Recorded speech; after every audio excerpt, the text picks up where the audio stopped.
ಈ ದಿನಕ್ಕೆ ಸ್ವಾಗತ. ನಾನು ಜಿಎಂ ಪವಿತ್ರ.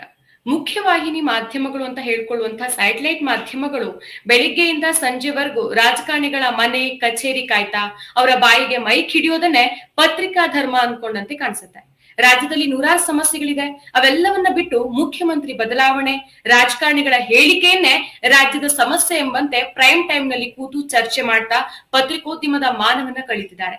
ನಿನ್ನೆ ತಾನೇ ಸೋಷಿಯಲ್ ಮೀಡಿಯಾಗಳಲ್ಲಿ ಒಂದು ವಿಡಿಯೋ ವೈರಲ್ ಆಗಿತ್ತು. ಡಿಕೆಶಿ ಮಾನ್ಯ ಉಪಮುಖ್ಯಮಂತ್ರಿಗಳು ಮಾಧ್ಯಮಗಳನ್ನ ತರಾಟೆಗೆ ತೆಗೆದುಕೊಂಡಂತಹ ಒಂದು ವಿಡಿಯೋ.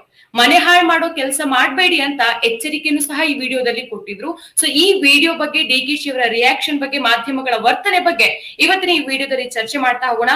ನಮ್ ಜೊತೆ ಇವತ್ತಿನ ಈ ಚರ್ಚೆಯಲ್ಲಿ ಪತ್ರಕರ್ತರಾಗಿರುವಂತಹ ದಿನೇಶ್ ಕುಮಾರ್ ಅವರಿದ್ದಾರೆ. ಸರ್ ನಮಸ್ತೆ ಸರ್, ಚರ್ಚೆಗೆ ಸ್ವಾಗತ. ಸರ್, ಈಗ ಮೊದಲನೇದಾಗಿ ಈ ಒಂದು ನವೆಂಬರ್ ಕ್ರಾಂತಿ ಎಲ್ಲಿಂದ ಶುರುವಾಯಿತು, ಹೇಗ್ ಶುರುವಾಯಿತು, ಇದನ್ನ ಶುರು ಮಾಡಿದ್ ಯಾರು? ನೋಡಿ, ಇದು ಈ ಸರ್ಕಾರ ಅಸ್ತಿತ್ವಕ್ಕೆ ಬಂದಂತ ಸಂದರ್ಭದಲ್ಲಿ ಒಂದು ಏನಾಗಿತ್ತು ಅಂತಂದ್ರೆ, ಯಾರು ಮುಖ್ಯಮಂತ್ರಿ ಆಗ್ಬೇಕು ಅನ್ನೋಂತ ವಿಷಯ ಬಂದಾಗ ಒಂದು ಜಟಾಪಟಿ ನಡೀತು. ಅದೆಲ್ಲ ನಮ್ಗೆ ಗೊತ್ತಿರುವಂತ ವಿಷಯ. ಸಿದ್ದರಾಮಯ್ಯ ಅವರು ಮತ್ತೆ ಡಿ ಕೆ ಶಿವಕುಮಾರ್ ಅವರು ಇಬ್ಬರ ನಡುವೆ ಒಂದು ಸ್ಪರ್ಧೆ ಇತ್ತು. ಆ ಸಂದರ್ಭದಲ್ಲಿ ಸಿದ್ದರಾಮಯ್ಯ ಅವ್ರನ್ನ ಮುಖ್ಯಮಂತ್ರಿಯನ್ನಾಗಿ ಆಯ್ಕೆ ಮಾಡಲಾಯಿತು. ಆ ಸಂದರ್ಭದಲ್ಲಿ ಏನೋ ಮಾತುಕತೆ ಆಗಿದೆ, ಅಂದ್ರೆ ಪವರ್ ಶೇರಿಂಗ್ ಬಗ್ಗೆ ಏನೋ ಮಾತುಕತೆ ಆಗಿದೆ ಅನ್ನುವಂತ ಗೊಲ್ಲು ಆ ಕಾಲದಿಂದಲೂ ಕೂಡ ಇತ್ತು. ಅದು ಈಗ 2.5 ವರ್ಷಗಳ ನಂತರ ಅದು ಡಿ ಕೆ ಶಿವಕುಮಾರ್ ಅವ್ರಿಗೆ ಬಿಟ್ಕೊಡ್ತೀವಿ ಅಂತ ಹೇಳಿ ಒಂದು ಮಾತುಕತೆ ಆಗಿದೆ ಅನ್ನುವಂತ ಒಂದು ಮಾತುಗಳು ಕೇಳಿ ಬರ್ತಾ ಇತ್ತು. ಈ ಸಂದರ್ಭದಲ್ಲಿ ಏನಾಗಿದೆ ಅಂತಂದ್ರೆ, ಈ ಮಾಧ್ಯಮಗಳು, ನೀವು ಹೇಳಿದಂತೆ ಮಾಧ್ಯಮಗಳು ರಾಜಕಾರಣಿಗಳಿಗಿಂತ ಹೆಚ್ಚು ಆಸಕ್ತಿಯಿಂದ ಇದನ್ನ ಫಾಲೋ ಅಪ್ ಮಾಡ್ತಾ ಇದ್ದಾರೆ. ಅಂದ್ರೆ ರಾಜಕಾರಣಿಗಳಿಗೆ ಎಷ್ಟು ಬೇಕಾಗಿದೆ ಇಲ್ಲೋ ಗೊತ್ತಿಲ್ಲ, ಅವರು ಒಂದು ನವೆಂಬರ್ ಕ್ರಾಂತಿ, ಡಿಸೆಂಬರ್ ಕ್ರಾಂತಿ, ಜನವರಿ ಕ್ರಾಂತಿ ಈ ತರದ ಹೆಡ್ಡಿಂಗ್ ಗಳನ್ನ ಕೊಟ್ಕೊಂಡು, ಅಂದ್ರೆ ಜನರನ್ನ ಈ ವಿಷಯದ ಕಡೆಗೆ ಆಕರ್ಷಿಸೋದಕ್ಕೆ ಸಾಕಷ್ಟು ಹರಸಾಹಸಗಳನ್ನ ಮಾಡ್ತಾ ಇದ್ದಾರೆ. ನೋಡಿ, ಒಂದು ಸ್ಪಷ್ಟವಾಗಿ ಹೇಳ್ಬೇಕು ಅಂತಂದ್ರೆ, ಯಾವುದೇ ಒಂದು ಪೊಲಿಟಿಕಲ್ ಪಾರ್ಟಿ 140 ಸದಸ್ಯತ್ವ ಹೊಂದಿರುವಂತ, ಅಂದ್ರೆ ಶಾಸಕರನ್ನ ಹೊಂದಿರುವಂತ ಪಾರ್ಟಿ, ಅದು ತನ್ನ ಮುಖ್ಯಮಂತ್ರಿಯನ್ನ ಆ ಪಾರ್ಟಿಯ ಶಾಸಕರುಗಳು ತೀರ್ಮಾನ ಮಾಡ್ತಾರೆ. ಮತ್ತೆ ಪಕ್ಷದಲ್ಲಿ ಒಂದು ಹೈಕಮಾಂಡ್ ಅಂತ ಇರುತ್ತೆ, ಅದನ್ನ ನೋಡ್ಕೊಳ್ಳೋದಕ್ಕೆ ಒಂದು ಹೈಕಮಾಂಡ್ ಅಂತ ಇರುತ್ತೆ. ಆದ್ರೆ ಇದನ್ನ ಒಂದು ಸಹಜವಾಗಿ ಆಗ್ಬೇಕಾದಂತ ವಿದ್ಯಮಾನ, ಅಂದ್ರೆ ಒಂದು ಮುಖ್ಯಮಂತ್ರಿಯ ಆಯ್ಕೆ ಏನಿದೆ ಅಥವಾ ಏನಾದ್ರು ಬದಲಾವಣೆ ಮಾಡುವಾಗಿದ್ರೆ ಬದಲಾವಣೆ, ಅದೆಲ್ಲ ಸಹಜವಾಗಿ ಒಂದು ಪಕ್ಷದೊಳಗಡೆ ಆಗುವಂತ ವಿದ್ಯಮಾನ. ಆದ್ರೆ ಅದನ್ನ ಮಾಧ್ಯಮಗಳು ಹೇಗೆ ಬಿಂಬಿಸ್ತಾ ಇದ್ದಾವೆ ಅಂತಂದ್ರೆ, ಏನೋ ಇಲ್ಲಿ ಕಾಂಗ್ರೆಸ್ ಪಕ್ಷದ ಒಳಗೆ, ಅಂದ್ರೆ ಸರ್ಕಾರದ ಒಳಗಡೆ ಒಂದ್ ದೊಡ್ಡ ಯುದ್ಧ ನಡೀತಿದೆಯೋ ಅನ್ನೋ ರೀತಿ ಬಿಂಬಿಸ್ತಾ ಇದ್ದಾವೆ. ಅದು ಅವ್ರು ಮಾಡ್ಕೊಂಡ್ ಬಂದಿರುವಂತ ಕೆಲಸ. ಆದ್ರೆ ಬಹಳ ಮುಖ್ಯವಾಗಿ ನೀವು ಹೇಳಿದಂತ ವಿಷಯವನ್ನ ನಾವು ಅಡ್ರೆಸ್ ಮಾಡ್ಲೇಬೇಕಾಗತ್ತೆ. ಯಾಕಂದ್ರೆ ಡಿ ಕೆ ಶಿವಕುಮಾರ್ ಅವರು ನಿನ್ನೆಯ ಅವ್ರ ಸ್ಟೇಟ್ಮೆಂಟ್ ಅನ್ನ ಗಮನಿಸಿದಾಗ ಅವ್ರು ಎಷ್ಟು ಸಿಟ್ಟಿನಿಂದ ಮಾತಾಡಿದ್ರು, ಎಷ್ಟು ವಿಷಾದದಿಂದ ಮಾತಾಡಿದ್ರು ಅಂತಂದ್ರೆ, ಅಂದ್ರೆ ಅವ್ರು ಹೇಳದಲೇ ಇರುವಂತ ಮಾತನ್ನ ತಗೊಬಂದು ಅವ್ರ ಬಾಯಿಗೆ ತುರ್ಕೋದಿದೆಯಲ್ಲ, ಅದು ಪತ್ರಿಕೋದ್ಯಮ ಅಂತ ಅನ್ಸ್ಕೊಳಲ್ಲ. ಅದನ್ನ ಅಥವಾ ಜರ್ನಲಿಸಂ ಮಾಡ್ತಿದ್ದಾರೆ ಅಂತ ನಮ್ಗೆ ಅನ್ಸೋದಿಲ್ಲ. ನೋಡಿ, ಈಗ ಕುಮಾರಸ್ವಾಮಿ ಅವರು ಒಂದು ಸ್ಟೇಟ್ಮೆಂಟ್ ಕೊಟ್ಟಿದ್ದಾರೆ ಅಂತ ಹೇಳಿ ಅವ್ರ ಹತ್ರ ಒಂದು ರಿಯಾಕ್ಷನ್ ತಗೊಳಕ್ ಪ್ರಯತ್ನ ಪಡ್ತಾರೆ. ಕುಮಾರಸ್ವಾಮಿ ಅವರು ಏನ್ ಹೇಳಿಕೆ ಕೊಟ್ಟಿದ್ದಾರೆ ಅಂತ ಅವ್ರು ಹೇಳ್ತಾರೆ, ಕ್ಲೈಮ್ ಮಾಡ್ತಾರೆ ಅಂತಂದ್ರೆ, ಡಿ ಕೆ ಶಿವಕುಮಾರ್ ಅವರು ಈ ಪವರ್ ಶೇರಿಂಗ್ ವಿಷಯದಲ್ಲಿ ಏನಾದ್ರು ಹೆಚ್ಚು ಕಡಿಮೆ ಆದ್ರೆ ಒಂದು ಪ್ಲಾನ್ ಬಿ ಇರ್ಲಿ ಅಂತ ಹೇಳಿ ಅವರು ಅಮಿತ್ ಶಾ ಅವ್ರ ಜೊತೆ ಸಂಪರ್ಕದಲ್ಲಿದ್ದಾರೆ ಅಂತ ಕುಮಾರಸ್ವಾಮಿ ಅವ್ರು ಹೇಳಿದ್ದಾರೆ ಅಂತ ಹೇಳಿ ಇವರು ಅದನ್ನ ಹೇಳ್ತಾರೆ. ಅಂದ್ರೆ ಅದಕ್ಕೆ ನಿಮ್ ರಿಯಾಕ್ಷನ್ ಏನು ಅಂತ ಕೇಳ್ತಾರೆ. ನೋಡಿ, ಇಲ್ಲಿ ಕುಮಾರಸ್ವಾಮಿ ಅವರು ಆತರ ಮಾತಾಡೇ ಇಲ್ಲ. ಅವ್ರು ಮಾತಾಡಿದ್ದನ್ನ ನಾವೆಲ್ಲೂ ಕೂಡ ನೋಡೂ ಇಲ್ಲ, ಸ್ಟೇಟ್ಮೆಂಟ್ ಎಲ್ಲೂ ರಿಲೀಸ್ ಆಗೇ ಇಲ್ಲ. ಹೀಗಿರುವಾಗ ನೀವು ಅವ್ರ ಆಡದ ಮಾತನ್ನ ನಮ್ಗೆ ಯಾಕೆ ಕೇಳ್ತಾ ಇದೀರಿ ಅನ್ನೋಂಥದ್ದು ಅವ್ರ ಪ್ರಶ್ನೆ. ಅವ್ರು ಹೇಳ್ದಲೇ ಇರೋ ಮಾತನ್ನ ನೀವ್ ಹೇಳಿ ನಮ್ಮ ಹತ್ರ ರಿಯಾಕ್ಷನ್ ತಗೋತೀರಾ? ಅಂದ್ರೆ ಈ ಜನಪ್ರತಿನಿಧಿಗಳ ನಡುವೆ, ರಾಜಕಾರಣಿಗಳ ನಡುವೆ ಸಂಘರ್ಷ ಉಂಟು ಮಾಡಕ್ ಪ್ರಯತ್ನ ಪಡ್ತಾ ಇದ್ದೀರಾ, ಅಥವಾ ಬೇರೆ ಇನ್ನೇನು ದುರುದ್ದೇಶದಿಂದ ಇದನ್ನೆಲ್ಲ ಮಾಡ್ತಾ ಇದ್ದೀರಾ? ನಾನ್ ನಿಮ್ಮ ಮೇಲೆ ಮಾನನಷ್ಟ ಮೊಕದ್ದಮೆ ಎಲ್ಲ ಹಾಕ್ಬೇಕಾಗತ್ತೆ ಅನ್ನುವಂತ ಮಾತನ್ನ ಡಿ ಕೆ ಶಿವಕುಮಾರ್ ಅವರು ನಿನ್ನೆ ಹೇಳಿದ್ರು. ಅಂದ್ರೆ ಈ ತರದ್ದು ತುಂಬಾ ನಡೀತವೆ. ಅಂದ್ರೆ ಹಿಂದೆ ಇತ್ತೀಚೆಗೆ ತಾನೇ ಡಾಕ್ಟರ್ ಯತೀಂದ್ರ ಸಿದ್ದರಾಮಯ್ಯ ಅವರು ಈ ಒಂದು ಸಭೆಯಲ್ಲಿ ಮಾತಾಡ್ಬೇಕಾದ್ರೆ ಈ ಅಹಿಂದ ನಾಯಕತ್ವ ಏನಿದೆ, ಅಂದ್ರೆ ಸಿದ್ದರಾಮಯ್ಯ ಅವ್ರದ್ದೊಂದು ಲೆಗಸಿ ಇದೆ, ಅವರೊಂದು ಒಂದ್ ದೊಡ್ಡ ಇತಿಹಾಸ ಇದೆ ಅವ್ರಿಗೆ, ಅವ್ರ ರಾಜಕೀಯ ಜೀವನದಲ್ಲಿ. ಅವ್ರು ಈ ಅಹಿಂದ ಜನವರ್ಗಗಳನ್ನ ಸಂಘಟನೆ ಮಾಡ್ಕೊಂಡ್ ಬಂದ್ರು. ಅದ್ರೊಳಗಡೆ ಸತೀಶ್ ಜಾರಕಿಹೊಳಿ ಅವರು ಕೂಡ ಇದ್ರು. ಆಬ್ವಿಯಸ್ಲಿ ಬೇರೆ ಬೇರೆ ಮಹದೇವಪ್ಪನವರಿಂದ ಹಿಡಿದು ಬಹಳಷ್ಟು ಜನ ಅವ್ರ ಜೊತೆ ಇದ್ದವರು. ಆ ಲೀಡರ್ಶಿಪ್ ಅನ್ನ ಮುಂದಿನ ದಿನಗಳಲ್ಲಿ ಸತೀಶ್ ಜಾರಕಿಹೊಳಿ ಅವರು ತಗೋಬೇಕಾಗತ್ತೆ. ಯಾಕಂದ್ರೆ ಸಿದ್ದರಾಮಯ್ಯನವರು ರಾಜಕೀಯ ಸಂಧ್ಯಾ ಕಾಲದಲ್ಲಿದ್ದಾರೆ ಅಂತ ಅವ್ರು ಹೇಳಿದ್ದವ್ರು ಬಹಳ ಸ್ಪಷ್ಟವಾಗಿ ಆ ವಿಡಿಯೋ ನೋಡಿದ್ರೆ ಗೊತ್ತಾಗುತ್ತೆ. ಆದ್ರೆ ಅದನ್ನ ಹೆಂಗೆ ತಿರ್ಚಿದ್ರು ಅಂತಂದ್ರೆ, ಸಿದ್ದರಾಮಯ್ಯ ನಂತರ ಉತ್ತರಾಧಿಕಾರಿ ಅವರ ಮುಂದಿನ ಮುಖ್ಯಮಂತ್ರಿ ಸತೀಶ್ ಜಾರಕಿಹೊಳಿ ಆಗ್ಬೇಕು ಅಂತ ಯತೀಂದ್ರ ಅವರು ಹೇಳಿದ್ದಾರೆ ಅಂತ ಹೇಳಿ ಅವರು 100 ಜನ ರಾಜಕಾರಣಿಗಳ ಹತ್ರ ಹೋಗಿ ಅದಕ್ಕೆ ರಿಯಾಕ್ಷನ್ ತಗೊಂಡು ಅದನ್ನ ದೊಡ್ಡ ಗುಲ್ಲು ಮಾಡಿ ಒಂದ್ ರೀತಿಯಾದಂತ ಡಿಸ್ಟರ್ಬೆನ್ಸ್ ಅನ್ನ ಕ್ರಿಯೇಟ್ ಮಾಡಿದ್ರು. ಅಂದ್ರೆ ರಾಜಕಾರಣಿಗಳು ಹೇಳ್ದಲೇ ಇರೋ ಮಾತನ್ನ ಹೇಳಿದ್ದಾರೆ ಅಂತ ಹೇಳಿ ತಿರುಚಿ ಮಾಡೋದಿದೆಯಲ್ಲ, ಅದಕ್ಕೆ ರಿಯಾಕ್ಷನ್ಸ್ ತಗೊಳ್ಳೋದು, ಆ ರಿಯಾಕ್ಷನ್ಸ್ ಗಳಲ್ಲಿ ಅವ್ರಿಗೆ ಬಯಸೋದು, ಈ ತರ ಸಂಘರ್ಷ ಹುಟ್ಟುಹಾಕುವಂತ ಕೆಲಸವನ್ನ ಮಾಧ್ಯಮಗಳು ಯಾಕೆ ಮಾಡ್ಬೇಕು? ಇದು ನನ್ನ ಬೇಸಿಕ್ ಪ್ರಶ್ನೆ. ಓಕೆ ಸರ್, ಈಗ ಒಬ್ಬ ರಾಜಕೀಯ ನಾಯಕರು ಪಬ್ಲಿಕ್ ಅಲ್ಲಿ, ಅದು ಸಹ ಮಾಧ್ಯಮದವರ ಪ್ರಶ್ನೆಗೆ ಉತ್ತರಿಸಬೇಕಾದಂತಹ ನಾಯಕರು ಮಾಧ್ಯಮಗಳನ್ನೇ ತರಾಟೆಗೆ ತೆಗೆದುಕೊಳ್ಳುವಂತಹ ಸಮಯ ನಮಗ್ ಬಂದಿದೆ ಅಂತಂದ್ರೆ, ಇದನ್ನ ನಾವು ಪತ್ರಕರ್ತರಾಗಿ ಅಥವಾ ನೀವೊಬ್ಬ ಹಿರಿಯ ಪತ್ರಕರ್ತರಾಗಿ ಯಾವ ರೀತಿ ನೋಡ್ತೀರಿ? ನೋಡಿ, ಇದು ಪತ್ರಿಕಾ ವೃತ್ತಿಯ ಅಧಪತನ ಅಂತ ಹೇಳ್ಬೇಕು. ಅಂದ್ರೆ ಎಷ್ಟು ಕುಸಿತ ಹೋಗಿದೆ ನಮ್ಮ ಮೌಲ್ಯಗಳು. ನಾವು ಏನನ್ನ ಮಾಡ್ಬೇಕಿತ್ತು, ನಾವ್ ಏನನ್ನ ಮಾಡ್ತಾ ಇದೀವಿ. ನೋಡಿ, ಹಿಂದೆಲ್ಲ ಪತ್ರಿಕೋದ್ಯಮದಲ್ಲಿ ಹೆಂಗಿತ್ತು ಅಂತಂದ್ರೆ, ಯಾವ್ದನ್ನು ಕೂಡ ವೆರಿಫೈ ಮಾಡ್ದಲೇ ಅದನ್ನ ಪ್ರಕಟ ಮಾಡುವಂತ ಪ್ರಶ್ನೆ ಇರ್ತಿರ್ಲಿಲ್ಲ. ಒಂದು ಪಕ್ಷ ಏನಾದ್ರು ಒಂದ್ ಸಣ್ಣ ತಪ್ಪಾಗಿದ್ರು ಕೂಡ ಅದಕ್ಕೆ ವಿಷಾದನೋ ಕ್ಷಮೆಯನ್ನ ಕೇಳುವಂತ ಒಂದು ಗುಣ ಇತ್ತು, ನಮ್ಮಲ್ಲಿತ್ತು. ಆದ್ರೆ ಈಗ ಅದಿಲ್ಲ. ಅದು ಅಂದ್ರೆ ಈಗೇನಂತಂದ್ರೆ ಹಿಟ್ ಅಂಡ್ ರನ್ ಕೇಸ್ಗಳೇ ನಡೀತಾ ಇದೆ. ಏನೋ ಒಂದ್ ಬೇಕಾಗಿದ್ದನ್ನ ಮಾಡ್ಬೋದು, ಮಾಡ್ತಾ ಹೋಗ್ಬೋದು, ನಮ್ಮನ್ನ ಯಾರು ಕೇಳೋರಿಲ್ಲ. ನಾವು ಒಂಥರ ಸುದ್ದಿಗಳನ್ನ ಸೃಷ್ಟಿ ಮಾಡೋದಲ್ಲ, ಸರ್ಕಾರಗಳನ್ನೇ ಬದಲಾಯಿಸುವ ಶಕ್ತಿ ನಮ್ಗಿದೆ, ಸರ್ಕಾರಗಳನ್ನ ಉರುಳಿಸೋ ಶಕ್ತಿ ನಮ್ಗಿದೆ, ನಾವ್ ಏನ್ ಬೇಕಾದ್ರೂ ಮಾಡ್ಬೋದು ಅನ್ನುವಂತಹ ಈ ಹುಂಬತನ ಇದೆಯಲ್ಲ, ಈ ದುರಹಂಕಾರ ಇದೆಯಲ್ಲ, ಇದಕ್ಕೆ ಕಾರಣ. ಇದು ಎಲ್ಲಿಂದ ಬರ್ತಾ ಇದೆ ಅಂತಂದ್ರೆ, ಈ ಮಾಧ್ಯಮ ವೃತ್ತಿ ಅನ್ನೋದು ಇವಾಗ ಒಂದು ಮೊದ್ಲೆಲ್ಲ ಒಂದು ಪ್ಯಾಷನ್ಗೋಸ್ಕರ ಜರ್ನಲಿಸಂ ಬರ್ತಾ ಇದ್ರು, ಒಂದು ಖುಷಿಗೋಸ್ಕರ, ಯಾರೋ ಒಂದ್ 4 ಜನಕ್ಕೆ ನ್ಯಾಯ ಕೊಡಿಸ್ಬೇಕು ಅನ್ನೋಂತ ಉದ್ದೇಶದಿಂದ, ಈ ತರದ ಉದ್ದೇಶಗಳು ಇಟ್ಕೊಂಡು, ಅಂದ್ರೆ ಸಮಾಜಕ್ಕಾಗಿ ಏನೋ ಮಾಡ್ಬೇಕು ಅಂತ ಬರ್ತಾ ಇದ್ರು. ಆದ್ರೆ ಈಗ ಹಣಕ್ಕಾಗಿ ಬರುವಂತ ಕಾಲ ಬಂದ್ ಹೋಗಿದೆ, ನಮ್ ನಡುವೆ ಇದೆ. ಅಂದ್ಮೇಲೆ ಎಲ್ಲ ಚಾನಲ್ಗಳ ಒಡೆತನಗಳು ಕೂಡ ಇವತ್ತು ಪಟ್ಟಭದ್ರರ ಕೈಲಿ ಸಿಗಾಕೊಂಡಿದೆ, ಉದ್ಯಮಿಗಳ ಕೈಲಿ ಸಿಗಾಕೊಂಡಿದೆ, ಬಂಡವಾಳಶಾಹಿಗಳ ಕೈಲಿ ಸಿಗಾಕೊಂಡಿದೆ. ಮತ್ತೆ ಅವರು ಒಂದು ನೆರೇಟಿವ್ ಗಳನ್ನ ಸೃಷ್ಟಿ ಮಾಡೋದಕ್ಕೆ ಪ್ರಯತ್ನ ಪಡ್ತಾ ಇರ್ತಾರೆ. ಇದಕ್ಕೆ ರಾಜಕೀಯ ಪಕ್ಷಗಳು ಅವುಗಳು ಕೂಡ ಫಂಡ್ ಮಾಡುವಂತದ್ದು ಅಥವಾ ಸಪೋರ್ಟ್ ಮಾಡುವಂತದ್ದು, ಬೇರೆ ಬೇರೆ ರೀತಿಯಲ್ಲಿ ಇನ್ಫ್ಲೂಯೆನ್ಸ್ ಮಾಡೋದನ್ನ ಅವರು ಕೂಡ ಮಾಡ್ತಾ ಇದ್ದಾರೆ. ಹೀಗಾಗಿ ನಾವು ಏನ್ ನೋಡ್ಕೊಂಡ್ ಬಂದಿದ್ವಿ ಆ ಪತ್ರಿಕೋದ್ಯಮ ಇವತ್ತು ಉಳಿದಿಲ್ಲ. ಇವತ್ತು ಉಳಿದಿರೋದು ನೋಡಿ, ಈ ತರದ ಏನು ಸುಳ್ಳು ಮತ್ತೆ ಏನು ತಿರುಚಿದ ಸುದ್ದಿಗಳನ್ನ ಪ್ರಕಟ ಮಾಡುವಂತಹ ಮಾಧ್ಯಮಗಳು ಉಳ್ಕೊಂಡಿದೆ ಅಂತ ಹೇಳೋದಕ್ಕೆ ಬಹಳ ವಿಷಾದ ಆಗುತ್ತೆ. ಇವತ್ತು ರಾಜಕಾರಣಿಗಳೇ ಪ್ರಶ್ನೆ ಮಾಡ್ತಾರೆ. ರಾಜಕಾರಣಿಗಳು ಮಾತ್ರ ಅಲ್ಲ, ಜನನು ಕೂಡ ಪ್ರಶ್ನೆ ಮಾಡ್ತಾರೆ. ಜನ ಇವತ್ತು ಮಾಧ್ಯಮಗಳನ್ನು ನಂಬುವ ಸ್ಥಿತಿಲಿ ಇಲ್ಲ. ಅದಕ್ಕೆ ಕಾರಣ ಯಾರು ಅನ್ನೋದನ್ನ ಅವರು ನಿರೀಕ್ಷಣೆ ಮಾಡ್ಕೋಬೇಕಾಗತ್ತೆ. ಜನ ನಂಬೋದನ್ನ ಬಿಟ್ಟಿದ್ದಾರೆ. ಇದೊಂದೇ ಪ್ರಕರಣ ಅಂತಲ್ಲ, ಸಾಕಷ್ಟು ಪ್ರಕರಣಗಳಲ್ಲಿ ಜನರ ವಿಶ್ವಾಸವನ್ನ ಕಳ್ಕೊಳ್ಳುವಂತ ಕೆಲಸವನ್ನ ಮಾಧ್ಯಮಗಳು ಮಾಡ್ತಾ ಇದ್ವಿ. ಅದನ್ನ ಮಾಡಬಾರ್ದು. ಇವತ್ತು ಡಿ ಕೆ ಶಿವಕುಮಾರ್ ಅವರು ಮಾತಾಡಿದ್ರು, ಇವ್ರೊಬ್ಬರೇ ಅಂತ ನಾವು ಇದನ್ನ ಐಸೋಲೇಟ್ ಮಾಡಿ ನೋಡಕ್ಕಾಗಲ್ಲ. ಈ ತರ ಸಾಕಷ್ಟು ರಾಜಕಾರಣಿಗಳು ಅಥವಾ ಬೇರೆ ಬೇರೆ ವಲಯದವರು ಮಾಧ್ಯಮಗಳಿಂದಾಗಿ ಶೋಷಿತರಾಗಿದ್ದಾರೆ. ಮಾಧ್ಯಮಗಳ ಟಾರ್ಗೆಟ್ಗೆ ಗುರಿಯಾಗಿ ಅಥವಾ ಮಾಧ್ಯಮಗಳ ಈ ಏನು ಕುತಂತ್ರಗಳಿಗೆ, ಈ ಕುಚೇಷ್ಟೆಗಳಿಗೆ ಸಾಕಷ್ಟು ಏಟ್ ತಿಂದವರು ಬಹಳಷ್ಟು ಜನ ಇದ್ದಾರೆ. ಅವರೆಲ್ಲರ ಪ್ರತಿನಿಧಿಯ ಹಾಗೆ ಅವ್ರು ಮಾತಾಡಿದ್ರು ಅಂತ ನನ್ಗೆ ಅನ್ಸುತ್ತೆ ಪವಿತ್ರ. ಓಕೆ ಸರ್, ಈಗ ಕರ್ನಾಟಕದ ಕೆಲ ಮಾಧ್ಯಮಗಳಿಗೆ ಸಿಎಂ ಬದಲಾವಣೆ ಈ ವಿಚಾರ ಬಿಟ್ರೆ ಕರ್ನಾಟಕದಲ್ಲಿ ಅಥವಾ ದೇಶದಲ್ಲಿ ಬೇರೆ ವಿಚಾರ ಇಲ್ವಾ ಮಾತಾಡೋದಕ್ಕೆ? ಅಂದ್ರೆ ಕೇವಲ TRP ಹಿಂದೆ ಬಿದ್ರೆ ಮಾತ್ರ ಇವ್ರಿಗೆ ಏನೋ ಒಂದ್ ಲಾಭ ಸಿಗತ್ತೆ ಅನ್ನೋ ಉದ್ದೇಶದಿಂದ ಮಾತ್ರ ಮಾಧ್ಯಮಗಳನ್ನ ನಡೆಸ್ತಿದಾರಾ ಅಂತ? ನೋಡಿ, ಇಲ್ಲಿ ಬರೀ TRP ವಿಷಯ ಮಾತ್ರ ಇಲ್ಲ. ಅಂದ್ರೆ ಈ ರಾಜಕೀಯದ ವಿಷಯ ಎಲ್ಲರಿಗೂ ಕೂಡ ಆಸಕ್ತಿಯ ವಿಷಯ ಏನಲ್ಲ. ಅಂದ್ರೆ ಕಾಮನ್ ಮ್ಯಾನ್ಗೆ ಯಾರಿದ್ರೆ ಏನೋ, ಯಾರ್ ಬದಲಾವಣೆ ಆದ್ರೆ ಏನೋ ಅನ್ನೋಂತ ಒಂದು ಮೈಂಡ್ ಸೆಟ್ ಕೂಡ ಜನಗಳಲ್ಲಿ ಇರುತ್ತೆ. ಇದರಿಂದ ತುಂಬಾ TRP ಏನೋ ಸಿಗುತ್ತೆ ಅವ್ರಿಗೆ ಅಂತ ನನ್ಗೇನ್ ಅನ್ಸಲ್ಲ. ಆದ್ರೆ ಅವರ ಹಿತಾಸಕ್ತಿಗಳಿದೆ ಇದರಲ್ಲಿ, ಅದಂತೂ ಬಹಳ ಸ್ಪಷ್ಟ. ಆ ಹಿತಾಸಕ್ತಿಗಳು ಯಾವ ರೀತಿ ಇದೆ ಅನ್ನೋದನ್ನ ಅರ್ಥ ಮಾಡ್ಕೋಬೇಕು ನಾವು. ಅಂದ್ರೆ ಈ ಆ, ಒಂದು ನೇರವಾಗಿ ಹೇಳ್ಬೇಕು ಅಂತಂದ್ರೆ ಇವತ್ತಿನ ಬಹುತೇಕ ಮಾಧ್ಯಮಗಳು, ಅದರಲ್ಲೂ ಎಲೆಕ್ಟ್ರಾನಿಕ್ ಮಾಧ್ಯಮಗಳು, ಅವು ಬಿಜೆಪಿ ಪಾರ್ಟಿ ಏನಿದೆ, ಭಾರತೀಯ ಜನತಾ ಪಕ್ಷದ ಎಕ್ಸ್ಟೆಂಡೆಡ್ IT ಸೆಲ್ಗಳ ಕೆಲಸ ಮಾಡ್ತಾ ಇದ್ದಾರೆ.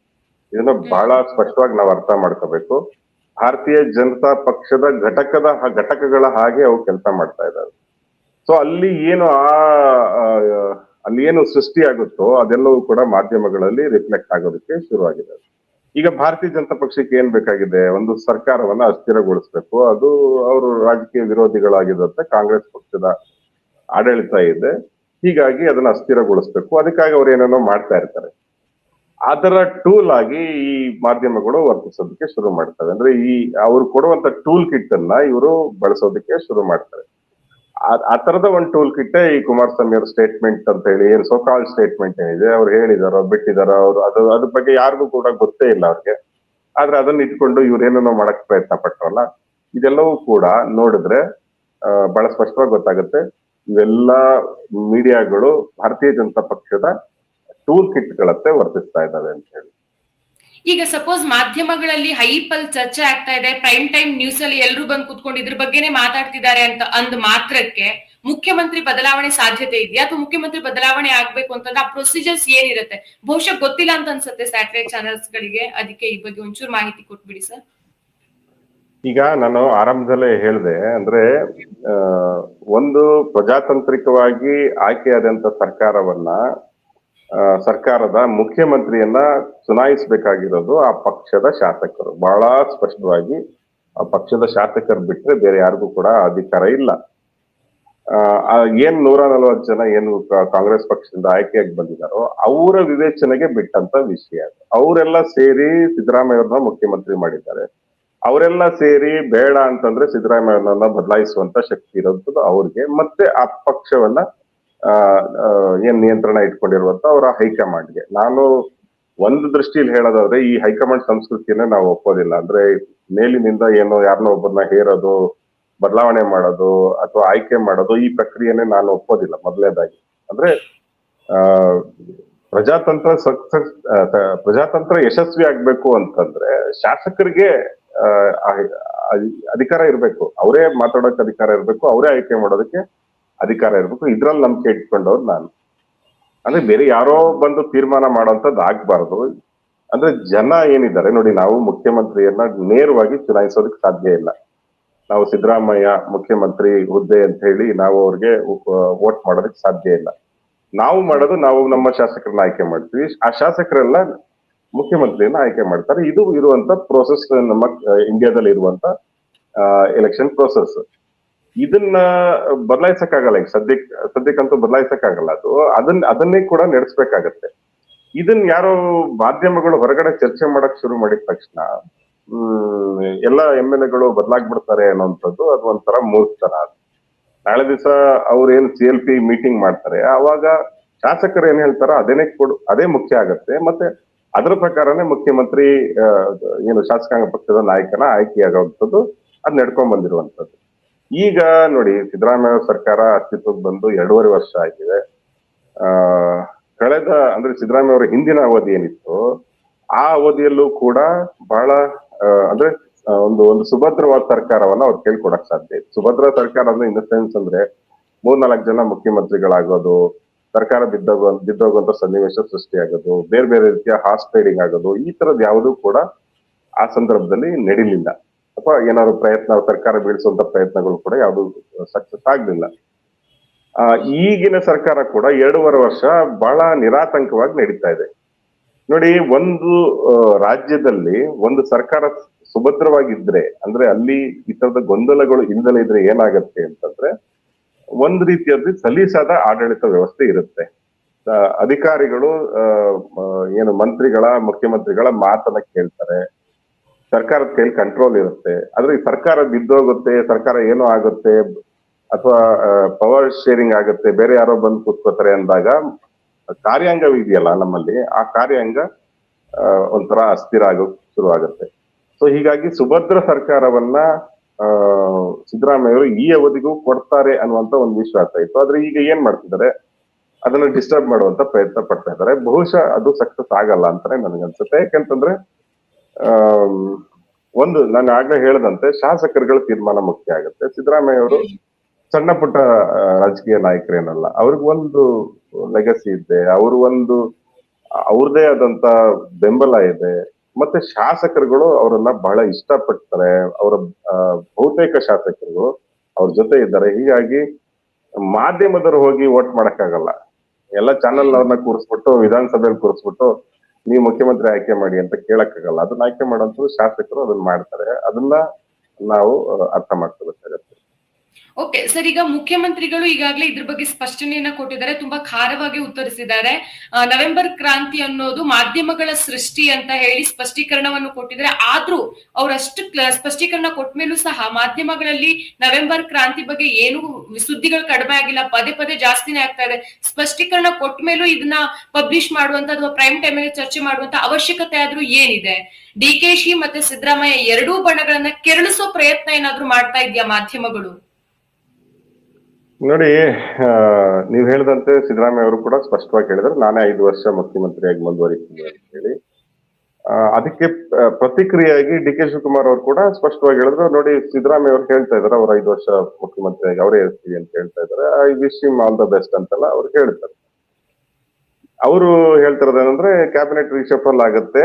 ಆ ರಿಶಫಲ್ ವಿಷಯಕ್ಕಾಗಿ ಶಾಸಕರುಗಳು ಡೆಲ್ಲಿಗೆ ಹೋಗ್ತಾ ಇರ್ಬೋದು, ಹೈಕಮಾಂಡ್ ಮುಖಂಡರನ್ನ ಭೇಟಿ ಮಾಡ್ತಾ ಇರ್ಬೋದು. ಅದು ನ್ಯಾಚುರಲ್, ಅದು ಸಹಜ, ಅದು ಅಂತ ಅವರು ಕೂಡ ಹೇಳ್ತಾ ಇದ್ದಾರೆ. ಆದ್ರೆ ಇವ್ರಿಗೇನ್ ಸಮಸ್ಯೆ ಅಂತ ನಮ್ಗೆ ಅರ್ಥ ಆಗ್ತಾ ಇಲ್ಲ. ಈಗ ಈಗ ಏನು ಹಗ್ಗ ಜಗ್ಗಾಟ ನಡೀತಾ ಇದೆ ಅಂತ ಇವ್ರೇನು ಬಿಂಬಿಸ್ತಾ ಇದ್ದಾರೆ. ಅದರ ಮುಖ್ಯಸ್ಥರು ಯಾರು? ಒಬ್ರು ಸಿದ್ದರಾಮಯ್ಯ ಮತ್ತೆ ಇನ್ನೊಬ್ರು ಡಿ ಕೆ ಶಿವಕುಮಾರ್. ಅವ್ರಿಗೆ ಇಲ್ಲದ ಸಮಸ್ಯೆ ಇವ್ರಿಗೇನು? ಒಂದು ಪಕ್ಷ ಅವ್ರ ನಡುವೆ ಏನಾದ್ರು ಮಾತುಕತೆ ಆಗಿದ್ರೆ ಅಥವಾ ಮಾತುಕತೆ ನಡೀತಾ ಇದ್ರೆ ಅಥವಾ ಇನ್ನೇನೋ ಒಂದು ಪವರ್ ಶೇರಿಂಗ್ ಒಪ್ಪಂದಗಳ ಬಗ್ಗೆ ಅವ್ರ ಚರ್ಚೆ ನಡೀತಾ ಇದ್ರೆ ಅದು ಪಾಡಿಗೆ ನಡೀತದೆ, ಅದಾಗೋ ಕಾಲಕ್ಕೆ ಆಗತ್ತೆ. ಅಥವಾ ಏನು ಆಗಿಲ್ಲ ಅಂದ್ರೆ ಏನು ಆಗಲ್ಲ, ಸಿದ್ದರಾಮಯ್ಯ ಅವರ ಕಂಟಿನ್ಯೂ ಆಗ್ತಾರೆ. ಆದ್ರೆ ಕೃತಕವಾಗಿ ಒಂದು ಸೃಷ್ಟಿ ಮಾಡೋದಿದೆಯಲ್ಲ, ಒಂದು ಏನೋ ಇವರೇ ಡೆಡ್ ಲೈನ್ ನವೆಂಬರ್ ಕ್ರಾಂತಿ ಅಂದ್ರೆ ನವೆಂಬರ್ ಅಲ್ಲೇ ನಡಿಬೇಕು ಅನ್ನೋದು ಅವ್ರ ಉದ್ದೇಶ ಅಲ್ವಾ? ಅದಕ್ಕೆ ನವೆಂಬರ್ ಕ್ರಾಂತಿ ಅಂತಾರೆ. ನವೆಂಬರ್ ಮುಗಿದ್ಮೇಲೆ ಏನ್ ಮಾಡ್ತಾರೆ? ಇನ್ನೊಂದ್ ಸ್ವಲ್ಪ ದಿವಸ ಇದೆ, ಮುಗಿದ್ಮೇಲೆ ಏನ್ ಮಾಡ್ತಾರೆ? ಡಿಸೆಂಬರ್ ಕ್ರಾಂತಿ ಅಂತಾರೆ. ಅದಾದ್ಮೇಲೆ ಜನವರಿ ಕ್ರಾಂತಿ ಅಂತಾರೆ. ಸೊ ಇವ್ರಿಗೆ ಒಟ್ಟಿನಲ್ಲಿ ಸರ್ಕಾರ ಸುಭದ್ರವಾಗಿರೋದು ಬೇಡವಾ ಅನ್ನುವಂಥದ್ದು ಅನ್ಸುತ್ತೆ ನಮ್ಗೆ. ಮತ್ತೆ ನಾನು ಆಗ್ಲೇ ಹೇಳ್ದಂತೆ ಇದು ಮಾಧ್ಯಮಗಳ ಆಟ ಅಲ್ಲ, ಮಾಧ್ಯಮಗಳನ್ನ ಬೇರೆಯವ್ರು ಆಟ ಆಡಿಸ್ತಾ ಇರ್ಬೋದು ಅನ್ನೋದು ಕೂಡ ಬಹಳ ಸ್ಪಷ್ಟವಾಗಿ ಕಾಣಿಸುತ್ತೆ. ಓಕೆ ಸರ್, ಈಗ ಈ ರೀತಿ ಸುಳ್ಳು ಸುದ್ದಿಗಳನ್ನ ಅಥವಾ ಊಹಾಪೋಹಗಳನ್ನ ಜನರ ಮುಂದೆ ಅಥವಾ ಜನರ ಮಧ್ಯದಲ್ಲಿ ತರುವಂತಹ ಕೆಲ ಮಾಧ್ಯಮಗಳಿಗೆ ಯಾವ ರೀತಿ ಆಕ್ಷನ್ಸ್ ತಗೋಬಹುದು ಲೀಗಲಿ? ಲೀಗಲಿ ಬಹಳ ಕಷ್ಟ ಇದೆ ಪವಿತ್ರ. ಈಗ ಏನಂತಂದ್ರೆ ಒಂದು ಈ ಪ್ರಸಾರ ಭಾರತಿನೋ ಇನ್ನೊಂದು ಅಲ್ಲೆಲ್ಲ ಡೆಲ್ಲಿಗೆ ಕಂಪ್ಲೇಂಟ್ ಕೊಡೋದು, ಪ್ರೆಸ್ ಕೌನ್ಸಿಲ್ ಕಂಪ್ಲೇಂಟ್ ಕೊಡೋದು, ಅದು ಯಾವ್ದು ಕೂಡ ಪ್ರಯೋಜನ ಆಗೋದಿಲ್ಲ. ಆಮೇಲೆ ಮಾನನಷ್ಟ ಮೊಕದ್ದಮೆಗಳೆಲ್ಲ ಹೆಂಗಿದೆ ಅಂತಂದ್ರೆ, ನೀವು ಯಾರು ಮಾನನಷ್ಟ ಮೊಕದ್ದಮೆ ಹಾಕ್ತಾರೋ ಅವರೇ ಕೋರ್ಟ್ ಹಿಂದೆ ಓಡಾಡ್ಬೇಕಾದಂತ ಪರಿಸ್ಥಿತಿ ಬರುತ್ತೆ. ಸೊ ಅದೆಲ್ಲ ಅಷ್ಟು ಸುಲಭ ಇಲ್ಲ. ಅಂದ್ರೆ ಅದೆಲ್ಲ ಮಾಡಕ್ಕೂ ಕಷ್ಟ ಇದೆ. ಅದೆಲ್ಲ ಗೊತ್ತಿದ್ದೇ ಇವ್ರು ಆಟಗಳನ್ನ ಆಡ್ತಾರೆ ಅಂತ ಅನ್ಸುತ್ತೆ. ಹಾಗಾದ್ರೆ ಸುಮ್ನೆ ಅವ್ರು ಸುಳ್ಳು ಹೇಳೋದು ಹೇಳ್ಕಂತಿರ್ತ್ರು, ಸುಳ್ಳು ಹಬ್ಬಸ್ಕಂತಿರ್ತ್ರು, ಜನ ನೋಡೋರ್ ನೋಡ್ಕೊಂಡ್ ಮಂಗೆ ಹಾಕಂತಿರ್ಬೇಕಾಯ್ತು. ಹಂಗೆ ಆಗಿದೆ, ಈಗ ಆತರನೇ ಆಗಿದೆ. ಆದ್ರೆ ಜನರ ವಿಶ್ವಾಸವನ್ನ ಇದೆಯಲ್ಲ, ಅದಕ್ಕಿಂತ ದೊಡ್ಡದು ಮತ್ತೊಂದಿಲ್ಲ. ಅದನ್ನ ಕಳ್ಕೊಂತ ಹೋದ್ರೆ ನೀವು ಜನ ನಂಬೋದನ್ನ ಬಿಡ್ತು ಅಂತಂದ್ರೆ ನಿಮ್ಮ ವಾಹಿನಿಗಳು ಉಳಿಯೋದೆಲ್ಲಿಂದ? ಹೌದು, ಯಾಕಂದ್ರೆ ಈ ವಿಡಿಯೋ ಶೇರ್ ಆದಾಗಿಂದ ನಾನ್ ಸಹ ಎಲ್ಲಾ ಕಮೆಂಟ್ ಸೆಕ್ಷನ್ಸ್ ಗಳನ್ನ ಚೆಕ್ ಮಾಡ್ತಿದ್ದೀನಿ. ಎಲ್ಲರೂ ಸಹ ಡಿಕೆಶಿ ಪರವಾಗಿ, ಅಂದ್ರೆ ಡಿಕೆಶಿ ಸಪೋರ್ಟಿವ್ ಆಗಿ ಮಾತಾಡಿದ್ದಾರೆ. ಇಂಥ ಮಾಧ್ಯಮಗಳು ಇದ್ರೆಷ್ಟು ಬಿಟ್ರೆಷ್ಟು ಅನ್ನುವಂತ ಕಮೆಂಟ್ಸ್ ಗಳನ್ನು ಸಹ ಜನ ಮಾಡಿದ್ದಾರೆ ಸರ್. ಅಂದ್ರೆ ನೀವು ಸೋಷಿಯಲ್ ಮೀಡಿಯಾದಲ್ಲಿ ಗಮನಿಸ್ತಾ ಇದ್ರೆ ಇವರು ಹಾಕುವಂತ ಸುದ್ದಿಯ ಕೆಳಗಡೆನೆ ಸಾಕಷ್ಟು ಜನ ಸಾಕಷ್ಟು ರೀತಿಯಲ್ಲಿ ಉತ್ತರ ಕೊಡ್ತಾ ಇರ್ತಾರೆ. ಅಂದ್ರೆ ತುಂಬಾ ದಯನೀಯವಾದ ಸ್ಥಿತಿಗೆ ತಲುಪಿಟ್ಟಿದೆ ಇವತ್ತಿನ ಮಾಧ್ಯಮಗಳು. ಇದು ಒಂದು ವಿಷಯಕ್ಕೆ ಅಂತ ನಾನು ಹೇಳ್ತಾ ಇಲ್ಲ. ಅವ್ರಿಗೆ ಅವ್ರನ್ನ ಅವ್ರಿಗೆ ಬೇಕಾಗಿದ್ದ ಸುದ್ದಿಗಳನ್ನ ಅವರು ವಾರಗಟ್ಲೆ ತಿಂಗಳಗಟ್ಲೆ ಪ್ರಸಾರ ಮಾಡ್ತಾರೆ. ಅವ್ರಿಗೆ ಬೇಡವಾದ ಸುದ್ದಿಗಳನ್ನ ಮುಟ್ಟೋದಿಲ್ಲ. ರಾಜ್ಯದ ಜನತೆಗೆ ತುಂಬಾ ಅಗತ್ಯವಿರುವಂತ ವಿಷಯಗಳ ಬಗ್ಗೆ ಅವರು ಬಹಳ ಮೌನವಾಗಿರ್ತಾರೆ. ಅಥವಾ ಯಾರೋ ಪಟ್ಟಭದ್ರರು ಆ, ದೊಡ್ಡ ದೊಡ್ಡ ಹಿತಾಸಕ್ತಿಗಳು ಇರುವಂತ ಪ್ರಕರಣಗಳನ್ನ ಅವರು ಮುಟ್ಟಕ್ಕೆ ಹೋಗಲ್ಲ. ಇವತ್ತೇನೋ ಒಂದು ಪ್ರೊಮೋ ಹಾಕ್ತಾರೆ, ಯಾರ್ದೋ ಒಬ್ಬರದು ಬಹಿರಂಗ ಮಾಡ್ತೀವಿ ಅಂತಾರೆ, ನಾಳೆ ಬೆಳಗ್ಗೆ ಆ ಸುದ್ದಿ ಇರಲ್ಲ. ಸೊ ಈ ಈ ಬ್ಲಾಕ್ ಮೇಲಿಂಗ್ ದಂಧೆ ಇದೆಯಲ್ಲ, ಇದನ್ನ ಮಾಡ್ತಾ ಇದ್ರೆ ಅವುಗಳ ಮೇಲಿನ ವಿಶ್ವಾಸ ಎಲ್ಲಿರಕ್ ಸಾಧ್ಯ ಇದೆ? ಆಮೇಲೆ ಯಾರ್ದೋ ಮನೆಯಲ್ಲಿ ಯಾವ್ದೋ ಒಂದು ಪರ್ಸನಲ್ ಲೈಫ್, ಯಾರೋ ಗಂಡ, ಯಾರ್ದೋ ಹೆಂಡತಿ, ಏನೋ ಜಗಳ, ಅದನ್ನೆಲ್ಲ ತಗೊಂಬಂದು ಇವರು ಗಂಟೆಗಟ್ಲೆ ದಿನಗಟ್ಲೆ ಪ್ರಸಾರ ಮಾಡ್ತಾರಲ್ಲ. ಅದೆಲ್ಲ ಅದು ನೀವು ಆಗ್ಲೇ ಹೇಳಿದಂತೆ ಅದು TRP ಹುಚ್ಚಿನಿಂದ ಮಾಡುವಂತದ್ದು. ಇದೆಲ್ಲ ಮಾಡ್ತಾ ಹೋಗ್ಬಿಟ್ಟಿದೆ ಮಾಧ್ಯಮಗಳು ಅಂತಂದ್ರೆ ಫ್ಯಾಮಿಲಿ ಫ್ಯಾಮಿಲಿ ಕೋರ್ಟ್ಗಳು ಆಗಿದ್ದಾವೆ. ಇವರೇ ಒಂಥರ ಜಡ್ಜ್ಗಳು, ಇವರೇ ನ್ಯಾಯ ನಿರ್ಣಯ ಮಾಡುವಂತ ಜಡ್ಜ್ಗಳಾಗ್ಬಿಟ್ಟಿದ್ದಾರೆ. ಎಲ್ಲ ಪ್ರಕರಣಗಳಲ್ಲೂ ಅದೇ ತರನೇ ಮೀಡಿಯಾ ಟ್ರಯಲ್ ಅಂತ ನಾವು ಹೇಳ್ತಿದ್ವಿ. ಎಲ್ಲ ಈ ಉದಾಹರಣೆಗೆ ದರ್ಶನ್ ಪ್ರಕರಣ ತಗೊಂಡ್ರೆ ಏನು ಉಳಿಸ್ಲೇ ಇಲ್ಲ, ಅವ್ರು ಎಲ್ಲ ಜಡ್ಜ್ಮೆಂಟ್ ಕೂಡ ಕೊಟ್ಟು ಬಿಟ್ಟಿದ್ದಾರೆ, ಅವ್ರು ಆಗ್ಲೇ ಮಾಡ್ಬಿಟ್ಟಿದ್ದಾರೆ. ಸೊ ಮತ್ತೆ ಎಷ್ಟು ದಿನಗಳ ಕಾಲ, ತಿಂಗಳುಗಟ್ಲೆ ಹೇಳಿದ್ದೆ ಹೇಳಿ ಜನಗಳ ಮನಸ್ಸಿನ ಮೇಲೆ ಅದನ್ನ ನೋಡುವಂತ ಮಕ್ಕಳು ಅವರ ಮನಸ್ಸಿನ ಮೇಲೆ ಏನ್ ಪರಿಣಾಮ ಬೀರುತ್ತೆ ಅನ್ನುವಂತ ಒಂದು ವಿವೇಚನೂ ಕೂಡ ಇಲ್ದಲೆ ಅದನ್ನ ಪ್ರಸಾರ ಮಾಡ್ತಾರೆ. ಆ ತರದ್ದು ಸುದ್ದಿಗಳು ಬರ್ತಾ ಇರ್ತವೆ. ಜನರನ್ನು ಸಹ ಬ್ಲೇಮ್ ಮಾಡ್ತಾರೆ ಸರ್. ನಾವು ಒಳ್ಳೆ ಸುದ್ದಿ ಹಾಕಿದ್ರೆ ಜನ ನೋಡೋದಿಲ್ಲ, ನಾವ್ ಇಂತ ಅಫೇರ್ಸ್ ಇಂತ ಸುದ್ದಿಗಳನ್ನ ಹಾಕಿದ್ರಷ್ಟೇ ಜನ ನೋಡೋದು, TRP ಇಲ್ದೆ ಟಿವಿ ರನ್ ಆಗೋದಿಲ್ಲ, ಡೈರೆಕ್ಟ್ ಆಗಿ ಹೇಳ್ತಾರೆ ಅಂತ ಕ್ಯಾಮ್ರಾ ಮುಂದೆ ಡೈರೆಕ್ಟ್ ಆಗಿ ಇಂತ ಸ್ಟೇಟ್ಮೆಂಟ್ ಕೊಡ್ತರು. ಜನ ನೋಡಿ, ಜನರ ಅಭಿರುಚಿ ಮೇಲೆಗೆ ನೀವು ಪೂರ್ತಿಯಾಗಿ ಮಾಡ್ತೀನಿ ಅನ್ನೋದಾದ್ರೆ ಅದು ತುಂಬಾ ಡ್ಯಾಮೇಜಿಂಗ್ ಸ್ಟೇಟ್ಮೆಂಟ್ ಆಗುತ್ತೆ. ಜನ ನಾಳೆ ದಿವಸ ಬ್ಲೂ ಫಿಲ್ಮ್ ಹಾಕಿ ಅಂತಾರೆ, ಇವ್ರು ಹಾಕ್ತಾರೆ, ಇವರು ಹಾಕೋದಕ್ಕಾಗತ್ತ? ಅದು ಆತರ ಅಲ್ಲ. ನೀವು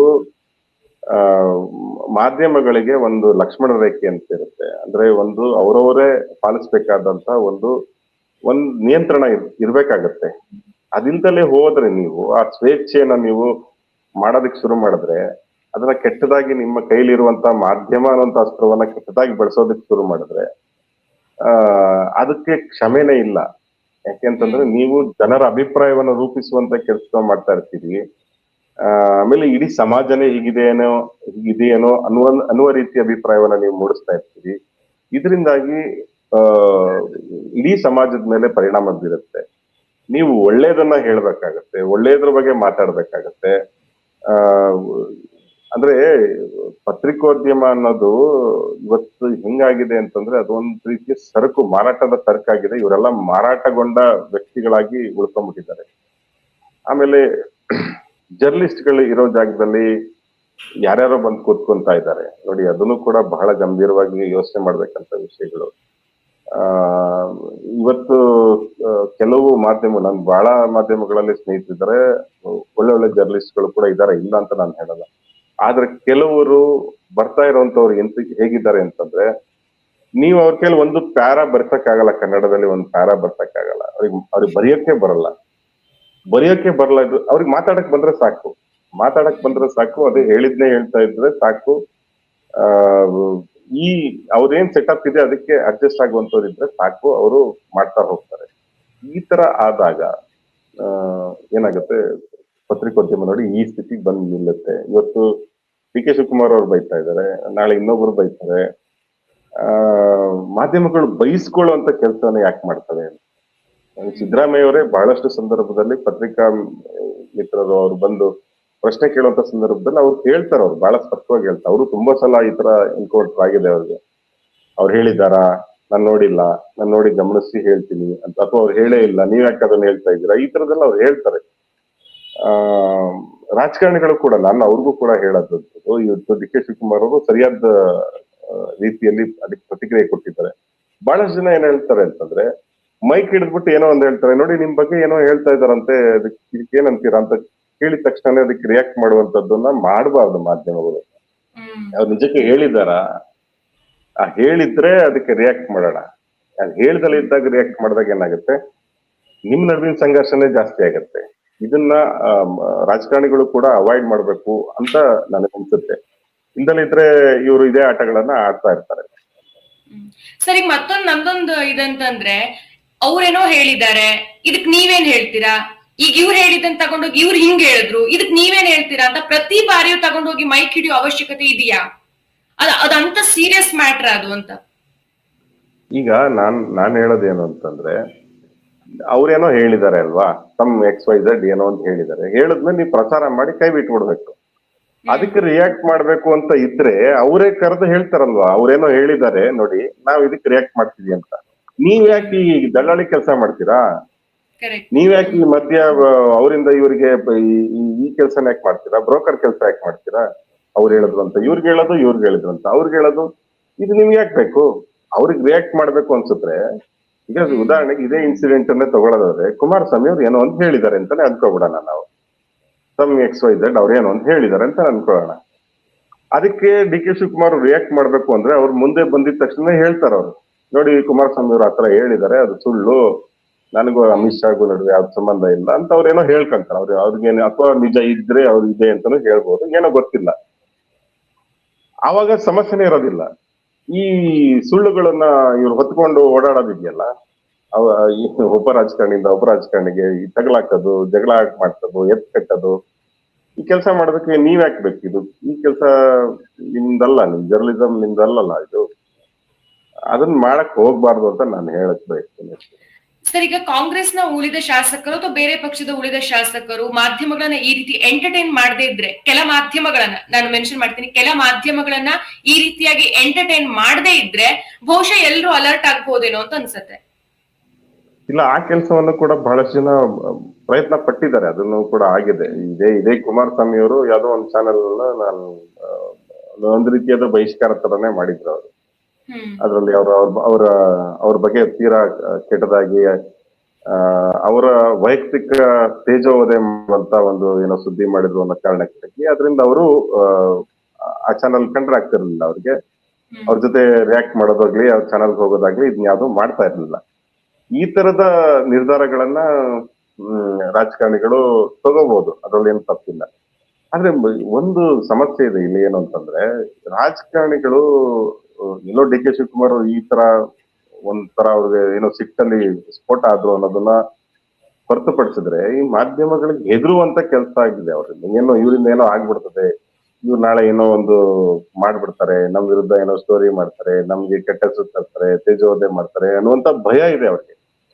ಆ ಭಯ ಇರೋದ್ರಿಂದ ಇದೆಲ್ಲ ನಡೀತಾ ಇದೆ. ಆ ಭಯದಿಂದ ಅವರು ಸತ್ಯವಂತರಾಗಿದ್ದಿದ್ರೆ ಭಯನೇ ಇರ್ತಿರ್ಲಿಲ್ವೇನೋ ಅಂತ.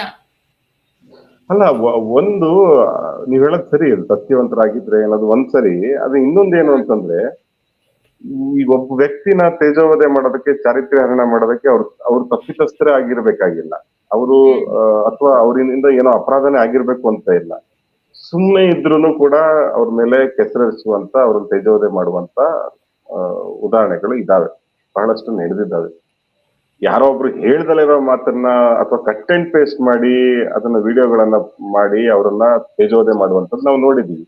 ಅದು ರಾಹುಲ್ ಗಾಂಧಿ ಅವರಿಂದ ಹಿಡಿದು ಕರ್ನಾಟಕದಲ್ಲೂ ಕೂಡ ಬಹಳಷ್ಟು ಕೇಸ್ಗಳು ಆ ತರದಾಗಿದೆ. ಅದು ಆಡ್ದಲಿರೋ ಮಾತನ್ನ ಕೂಡ ಇಟ್ಕೊಂಡು ಅವರನ್ನ ತೇಜೋವಧೆ ಮಾಡುವಂತದ್ದು ಆಗತ್ತೆ. ಆಗೇನ್ ಮಾಡ್ತೀರಾ ಅಂತ ಈಗ ನೋಡಿ, ರಾಹುಲ್ ಗಾಂಧಿ ಅವ್ರದ್ದು ಆಲೂಗಡ್ಡೆ ರಿಮಾರ್ಕ್ ಏನಿದೆಯಲ್ಲ, ಅದು ಮೋದಿ ಅವ್ರು ಹೇಳಿದ್ದನ್ನ ಅವ್ರು ಹೇಳಿದ್ರು. ಅವ್ರೇನ್ ಮಾಡಿದ್ರು, ಕಟ್ ಅಂಡ್ ಪೇಸ್ಟ್ ಮಾಡಿ ಅದನ್ನ ಇಟ್ಕೊಂಡೇ ರಾಹುಲ್ ಗಾಂಧಿನ ಪಪ್ಪು ಅಂತ ಬಿಂಬಿಸುವಂತ ಕೆಲಸ ಮಾಡಿದ್ರು. ಬಹಳಷ್ಟು ಜನ ಅದನ್ನ ನಂಬ್ಕೊಂಡ್ರು ಕೂಡ. ಬಹಳಷ್ಟು ಜನ ಈಗ್ಲೂ ಕೂಡ ಅದನ್ನ ರಾಹುಲ್ ಗಾಂಧಿನೇ ಹೇಳಿದ್ದು ಅನ್ನೋ ರೀತಿ ನಂಬ್ಕೊಂಡಿದ್ದಾರೆ. ಈ ಮಾಧ್ಯಮಗಳಿಗೆ ಈ ತರದ ಒಂದು ಏನಂತೀರಾ, ಈ ತರದೊಂದು ಕುತಂತ್ರ ಮಾಡಿ ಗೆಲ್ಲುವ ಶಕ್ತಿ ಇರೋದ್ರಿಂದ ರಾಜಕಾರಣಿಗಳಿಗೆ ಅದು ಕೂಡ ಒಂದು ಭಯಕ್ಕೆ ಕಾರಣ. ಅಂದ್ರೆ ರಾಜಕಾರಣಿಗಳು ಸಾರ್ವಜನಿಕ ವ್ಯಕ್ತಿಗಳು, ಅವರು ಜನಗಳ ಜೊತೆ ಬೆರೀತಾ ಇರ್ತಾರೆ, ಓಡಾಡ್ತಾ ಇರ್ತಾರೆ, ಅವ್ರ ಹಿಂದೆ ಬೀಳೋಂಥದ್ದು ಇವೆಲ್ಲ ಕೂಡ ಆಗ್ತವೆ. ಏನೋ ರೆಕಾರ್ಡಿಂಗ್ ಮಾಡ್ಕೊಳ್ಳೋಂಥದ್ದು, ಏನೋ ಯಾರ ಜೊತೆನೋ ಫೋನಲ್ಲಿ ಮಾಡೋದನ್ನ ರೆಕಾರ್ಡಿಂಗ್ ಮಾಡೋದು, ಅದನ್ನ ಇನ್ನಿಂದ ತಿರ್ಚಿ ಅದನ್ನ ಪ್ರಸಾರ ಮಾಡೋದು, ಈ ತರದ್ದೆಲ್ಲ ಮಾಡ್ಬಿಡ್ತಾರೆ ಅಂತ ಒಂದು ಭಯ ಇದೆ. ರಾಜಕಾರಣಿಗಳಿಗೂ ಕೂಡ ಒಂದು ಭಯ ಇದೆ. ಆ ಕಾರಣಕ್ಕಾಗಿ ಈ ಮೀಡಿಯಾಗಳ ಈ ವಿಕೃತಿಯನ್ನೆಲ್ಲ ಒತ್ತಾಯಿಸ್ಕೋಬೇಕಾಗಿ ಬಂದಿದೆ. ಓಕೆ ಸರ್, ಈಗ ಮತ್ತೊಂದು ಆಗ್ಲೇ ನೀವು ಕಾನೂನು ಪ್ರೊಸೀಜರ್ ಯಾವ ರೀತಿ ಇದೆ ಅಂತ ಅಂದ್ರಿ. ಆದ್ರೆ ಇದೇ ರೀತಿ ಕಂಟಿನ್ಯೂ ಆದ್ರೆ ನಮ್ಮ ಸಮಾಜ ಮತ್ತಷ್ಟು ಹಾಳಾಗೋದ್ರಲ್ಲಿ, ಹದಗೆಡೋದ್ರಲ್ಲಿ ಯಾವುದೇ ಅನುಮಾನ ಇಲ್ಲ. ಇದಕ್ಕೆ ಯಾವ ರೀತಿಯ ತ್ವರಿತಗತಿಯ ಕಾನೂನು, ಯಾವ ರೀತಿ ಪ್ರೊಸೀಜರ್ಸ್ ಮಾಡಿದ್ರೆ ಇದೆಲ್ಲ ಸ್ವಲ್ಪ ಕಂಟ್ರೋಲಿಗೆ ಬರ್ಬಹುದು ಅಂತ ಅನ್ಸುತ್ತೆ ಸರ್? ಯಾಕಂದ್ರೆ ಇದನ್ನ ಇಲ್ಲಿಗೆ ಬಿಡುವಂತದ್ದು ಅಥವಾ ಇಲ್ಲಿಗೆ ಮುಗೀತು ಅನ್ನುವಂತ ವಿಚಾರಗಳು ಅಲ್ವೇ ಅಲ್ಲ. ಇವತ್ತು ಅವ್ರು ಮಾತಾಡಿದ್ರು, ನಾಳೆ ಮತ್ತೆ ಎದ್ದು ಮತ್ತೆ ಬೇರೆ ವಿಚಾರಗಳಿಗೂ ಇದೇ ರೀತಿ ಸುಳ್ಳು ಸುದ್ದಿಗಳನ್ನ ಹಬ್ಬಿಸಿ ಬೇರೆ ಬೇರೆ ರೀತಿಯಲ್ಲಿ ಡ್ಯಾಮೇಜ್ ಮಾಡುವಂತ ಕೆಲಸಗಳನ್ನ ಮಾಡ್ತಾರೆ. ಅದಕ್ಕೆ ಇಲ್ಲ, ಕಾನೂನನ್ನ ಬಳಕೆ ಮಾಡೋಂಥದ್ದು ಬಹಳ ಕಷ್ಟ ಆಗತ್ತೆ. ನಾನು ಮೊದ್ಲೇ ಹೇಳ್ದೆ ನಿಮ್ಗೆ. ಅಂದ್ರೆ ಈ ತರದೇನೋ ಸುಳ್ಳು ಸುದ್ದಿ ಮಾಡಿದ್ದಾರೆ ಅಂತ ಹೇಳಿ ಒಂದು ಪ್ರಕರಣನ ಒಂದು FIR ನ ದಾಖಲೆ ಮಾಡೋಕ್ಕೆ ಎಲ್ಲ ಆಗಲ್ಲ. ಹಾಗೆ ಮಾಡಿದ ತಕ್ಷಣ ಏನಾಗುತ್ತೆ, ಪತ್ರಿಕಾ ಸ್ವಾತಂತ್ರ್ಯ ಅದ್ರ ಹರಣ ಆಗಿದೆ ಅಂತ ಹೇಳಿ ದೊಡ್ಡ ಕೂಗುಗಳು ಎದ್ದೇಳ್ತವೆ. ಇವೆಲ್ಲ ನಾವು ನೋಡಿದೀವಿ. ಇದನ್ನ ಈ ಈ ಏನು ಮಾಧ್ಯಮಗಳು ಕೂಡ ಈ ರಾಜಕೀಯವನ್ನೇ ಮಾಡ್ತಾ ಇದ್ದಾರೆ. ಅದನ್ನ ಸ್ಪಷ್ಟವಾಗಿ ನಮ್ಮ ರಾಜಕಾರಣಿಗಳು ಅರ್ಥ ಮಾಡ್ಬೇಕು. ಎಸ್ಪೆಷಲಿ ಈ ಆಡಳಿತಾರೂಢ ಸರ್ಕಾರ ಏನಿದೆ ಅದರ ಮಂತ್ರಿಗಳು, ಶಾಸಕರು ಅರ್ಥ ಮಾಡ್ಕೋಬೇಕು. ನೀವು ಬರೀ ಭಾರತೀಯ ಜನತಾ ಪಕ್ಷವನ್ನ ಅಥವಾ JDS ಅನ್ನು ಮಾತ್ರ ಎದುರಿಸ್ತಾ ಇಲ್ಲ, ನೀವು ಅವರ ಒಂದ್ ರೀತಿಯಾದ ಕಾಲಾಳುಗಳ ರೀತಿ ಇರುವಂತ ಮಾಧ್ಯಮಗಳನ್ನು ಕೂಡ ನೀವು ಎದುರಿಸ್ತಾ ಇದ್ದೀರ ಅನ್ನೋದನ್ನು ನೀವು ಅರ್ಥ ಮಾಡ್ಕೋಬೇಕಾಗತ್ತೆ. ಅವುಗಳ ಜೊತೆ ಹೇಗೆ ಸಂವಾದ ಮಾಡ್ಬೇಕು, ಹೇಗೆ ಸಂವಹನ ಮಾಡ್ಬೇಕು ಅನ್ನೋದನ್ನು ಕೂಡ ನೀವು ಅರ್ಥ ಮಾಡ್ಕೋಬೇಕಾಗತ್ತೆ. ಇಲ್ಲದಿದ್ರೆ ಕಷ್ಟ ಆಗುತ್ತೆ, ರಾಜಕಾರಣಿಗಳಿಗೆ ತುಂಬಾನೇ ಕಷ್ಟ ಆಗ್ತಾ ಹೋಗುತ್ತೆ. ಇದನ್ನ ಹೇಗೆ ಬಗೆಹರಿಸೋದು ಅನ್ನೋದು ಅಂದ್ರೆ, ನೀವು ಇದನ್ನ ಕಾನೂನು ಇನ್ನೊಂದರ ಅಡಿಯಲ್ಲಿ ಇದನ್ನ ಮಾಡೋಕ್ಕಾಗಲ್ಲ. ಬಹಳ ಸುಲಭವಾಗಿ ನಾನು ಹೇಳ್ಬೋದಾಗಿದ್ದೇನು ಅಂತಂದ್ರೆ, ಮಾಧ್ಯಮಗಳು ಬದಲಾಗ್ಬೇಕು ಅಂದ್ರೆ ಅಲ್ಲಿ ಒಳ್ಳೆಯ ಜನಗಳು ಬರ್ಬೇಕು. ಆಮೇಲೆ ಮಾರಾಟ ಆಗ್ದಲೇ ಇರುವಂತವ್ರು ಬರ್ಬೇಕು. ಅಂತವ್ರಿಗೆ ಪ್ರೋತ್ಸಾಹವನ್ನ ನಮ್ಮ ಸಮಾಜ ಕೊಡ್ಬೇಕು. ಆಮೇಲೆ ಪರ್ಯಾಯ ಮಾಧ್ಯಮಗಳು ಅವುಗಳ ರೋಲ್ ಕೂಡ ಬಹಳ ಮುಖ್ಯ. ನಾವು ಈ ಪರ್ಯಾಯ ಮಾಧ್ಯಮಗಳು ಬಂದ ನಂತರ ನೋಡಿ, ಅದನ್ನು ಕೂಡ ನಾವು ಅರ್ಥ ಮಾಡ್ಕೋಬೇಕು. ಈ ಸೋಷಿಯಲ್ ಮೀಡಿಯಾ ಆಗ್ಬೋದು, ಯೂಟ್ಯೂಬ್ ಪ್ಲಾಟ್ಫಾರ್ಮ್ಗಳಾಗಿರ್ಬೋದು, ಅಥವಾ ಡಿಜಿಟಲ್ ಮೀಡಿಯಾಗಳು ಬಂದ ನಂತರ ಈ ಮಾಧ್ಯಮಗಳು ಹೇಳುವಂತ ಸುಳ್ಳುಗಳನ್ನ, ಅವರು ಹರಡಿಸುವಂತ ಮಿತ್ಗಳನ್ನ ಒಡೆಯುವಂತ ಕೆಲಸವನ್ನ ಬಹಳ ಚೆನ್ನಾಗಿ ನಡೀತಾ ಇದೆ. ಅದು ಅಂದ್ರೆ ಅದಕ್ಕೊಂದು ಕೌಂಟರ್ ನೆರೆಟಿವ್ ಗಳನ್ನ ಕೊಡುವಂತ ಕೆಲಸವನ್ನ ನಮ್ಮ ಏನ್ ಪರ್ಯಾಯ ಮಾಧ್ಯಮಗಳು ಮಾಡ್ತಾ ಇದ್ದಾವೆ. ಇವುಗಳ ಸಂಖ್ಯೆ ಹೆಚ್ಚಾಗಬೇಕು ಮತ್ತು ಇವುಗಳನ್ನ ಜನರು ಬೆಂಬಲಿಸ್ಬೇಕು. ಹೆಚ್ಚು ಬೆಂಬಲಿಸ್ತಾ ಹೋದಾಗ ಏನಾಗುತ್ತೆ, ಇವರ ಪಾತ್ರ ಕಡಿಮೆ ಆಗುತ್ತೆ. ಆಮೇಲೆ ಮುಂದಿನ ಯುಗ ಏನಿದೆ ಅದು ಸೋಷಿಯಲ್ ಮೀಡಿಯಾ ಯುಗನೇ ಆಗಿರುತ್ತೆ. ಡಿಜಿಟಲ್ ಮಾಧ್ಯಮನೇ ಎಲ್ಲಾ ಕಡೆ ಉಳ್ಕೊಳ್ಳುವಂಥದ್ದು. ಟಿವಿ ಮಾಧ್ಯಮಗಳ ಪ್ರಸ್ತುತತೆ ದಿನದಿಂದ ದಿನಕ್ಕೆ ಕಡಿಮೆ ಆಗ್ತಾ ಇದೆ. ಇವತ್ತು ಜನ ಹೆಚ್ಚು ಅವ್ರಿಗೆ ಬೇಕಾದಂತ ಮಾಹಿತಿ ಆಗ್ಬೋದು, ಸುದ್ದಿ ಆಗ್ಬೋದು, ಇನ್ನೇನೇ ಬೇಕು ಅಂದ್ರೂ ಅವ್ರು ಬೇರೆ ಕಡೆ ನೋಡುವಂತ, ಅಂದ್ರೆ ಡಿಜಿಟಲ್ ಮಾಧ್ಯಮಗಳ ಕಡೆ ನೋಡುವಂತ ಪರಿಸ್ಥಿತಿ ಈಗಾಗ್ಲೇ ಬಂದ್ಬಿಟ್ಟಿದೆ. ಅದರಲ್ಲೂ ವಿಶೇಷವಾಗಿ ಎಲ್ಲರ ಕೈಗೆ ಆಂಡ್ರಾಯ್ಡ್ ಮೊಬೈಲ್ ಇರೋದ್ರಿಂದ ಎಲ್ಲರೂ ಕೂಡ ಅವ್ರವ್ರ ಇಚ್ಛೆಗೆ ಅನುಸಾರ ಅವ್ರಿಗೆ ಬೇಕಾದ ಮಾಹಿತಿಯನ್ನ, ಸುದ್ದಿಯನ್ನ ಬೇರೆ ಬೇರೆ ಮೂಲಗಳಿಂದ ಅವ್ರು ಹುಡುಕೋತಾ ಇದ್ದಾರೆ. ಜನನೇ ಸ್ವತಃ ಅವರೇ ಸಿಟಿಸನ್ ಜರ್ನಲಿಸ್ಟ್ ಅಂತ ನಾವೇನ್ ಹೇಳ್ತೀವಿ, ಆ ರೀತಿ ಆಗೋದಕ್ಕೆ ಶುರು ಆಗಿದ್ದಾರೆ. ಹೀಗಾಗಿ ಈ ಸುಳ್ಳು ಮಾಧ್ಯಮಗಳು ದಿನೇ ದಿನ ಅಪ್ರಸ್ತುತ ಆಗ್ತಾ ಇದೆ ಅಂತ ನನಗೆ ಅನ್ಸುತ್ತೆ ಪವಿತ್ರ. Okay sir. ಅಂತೂ ಹಾಗಾದ್ರೆ ಈಗ ನವೆಂಬರ್ ಕ್ರಾಂತಿ ಅನ್ನುವಂತ ಮಾಧ್ಯಮ ಸೃಷ್ಟಿಗೆ DKC ಅವ್ರದ ಒಂದು ಎಚ್ಚರಿಕೆ ಬ್ರೇಕ್ ಹಾಕತ್ತಾ ಅನ್ನೋದನ್ನ ಕಾದ್ ನೋಡೋಣ sir. Thank you so much sir, join ಆಗಿದ್ದಕ್ಕೆ. ಥ್ಯಾಂಕ್ ಯು ನಿಮಗೆ. ಮತ್ತಷ್ಟು ವಿಶೇಷ ವಿಡಿಯೋಗಳನ್ನು ನೋಡಲು ಮತ್ತು ಹೊಸ ವಿಡಿಯೋಗಳ ಬಗ್ಗೆ ತಿಳಿಯಲು EDina.com ಯೂಟ್ಯೂಬ್ ಚಾನೆಲ್ ಸಬ್ಸ್ಕ್ರೈಬ್ ಮಾಡಿ ಮತ್ತು ಬೆಲ್ ಐಕಾನ್ ಕ್ಲಿಕ್ ಮಾಡಿ.